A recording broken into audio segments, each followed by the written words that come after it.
কৃষ্ণ দাস এবং যাদের নাম বললাম আরো দু একজন আছে, তারা জলপাইগুড়ি মানুষের কাছে ক্ষমা চাবে, চাहे জলপাইগুড়ি থেকে তাদের চলে যেতে হবে। না হলে যে জনরোষ তাদের প্রতি পড়বে, মানুষের জনরোষ যেভাবে তাদের প্রতি আছে, কোনো কিছু ঘটনা হলে তার দায়িত্ব ভারতীয় জনতা পার্টির নয়, তার দায়িত্ব আমরা নেব না। কেউ যদি বিজেপির নাম করে কোনোখানে অন্যায় করে, দল তৎক্ষণাৎ তার বিরুদ্ধে ব্যবস্থা নেবে, প্রশাসন তার বিরুদ্ধে ব্যবস্থা নেবে, এটা আমাদের বিশ্বাস। আর দ্বিতীয় বিষয় হচ্ছে, জলপাইগুড়ি জেলায় আমরা কোনো কৃষ্ণ দাস হতে দেব না। দ্বিতীয় কোনো কৃষ্ণ দাসের জন্ম হোক, এটা আমরা জলপাইগুড়ি জেলায় হতে দেব না।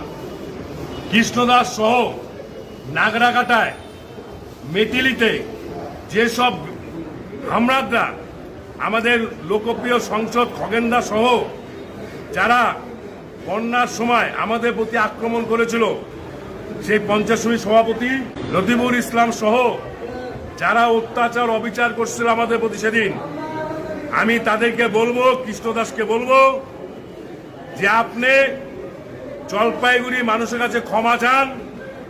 আপনি যে অন্যায় অবিচার, দাদাগিরি, তোলাবাজাজি, মস্তানি, গরিব মানুষের প্রতি অত্যাচার করেছেন, সাধারণ মানুষকে অত্যাচার করেছেন, মানুষের কাছে কৃষ্ণ দাসকে এবং নাগরাকাটা মালবাজার পঞ্চায়েত সমিতির মেটিলি পঞ্চায়েত সমিতির সভাপতি এবং নাগরাকাটায় যারা আমাদের প্রতি আক্রমণ করছিল লতিফুল ইসলাম, এই তিন ব্যক্তিকে বলবো এবং আরো দু চারজন আছেন, তাদের নাম আমরা বলবো, তারা প্রকাশ্যে জলপাইগুড়ির মানুষের কাছে ক্ষমা চাবে, ক্ষমা চায়ে জলপাইগুড়ি তাদেরকে ত্যাগ করে চলে যেতে হবে।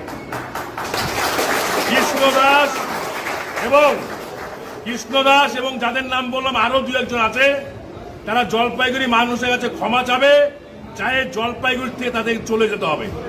না হলে যে জনরোষ তাদের প্রতি পড়বে, মানুষের জনরোষ যেভাবে তাদের প্রতি আছে, কোনো কিছু ঘটনা হলে তার দায়িত্ব ভারতীয় জনতা পার্টির নয়, তার দায়িত্ব আমরা নেব না।